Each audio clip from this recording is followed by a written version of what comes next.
Narito ang 5 bagay na kailangan mo malaman bilang isang content creator. Number 1. Consistency is greater than talent. Hindi kailangan na magaling ka agad. Mas mahalaga sa Facebook ang lagi kang nagpo-post. Kahit isang reel araw-araw o 3 to 5 reels per week, okay na. At mas mabilis kang lalago kung pare-pareho ang content at schedule mo. Number 2. Ang unang 3 seconds ang pinaka-importante.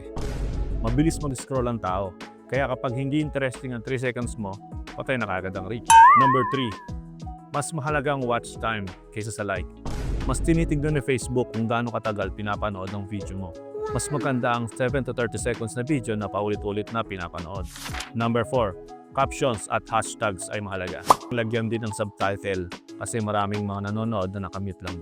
At gumamit ng 5 to 10 relevant hashtags. At number 5. Huwag agad susuko. Normal lang mababang views sa umpisa. 30 to 60 days ay testing pay. Inaaral pa ng algorithm ang content mo. At huwag kakalimutin ayusin isa-isa ang hook mo, ang ilaw o yung background mo, at saka importante yung content mo. Kaya follow ka na, libre lang naman. Comment yes kung gusto mo pa ng mga ganitong klaseng content.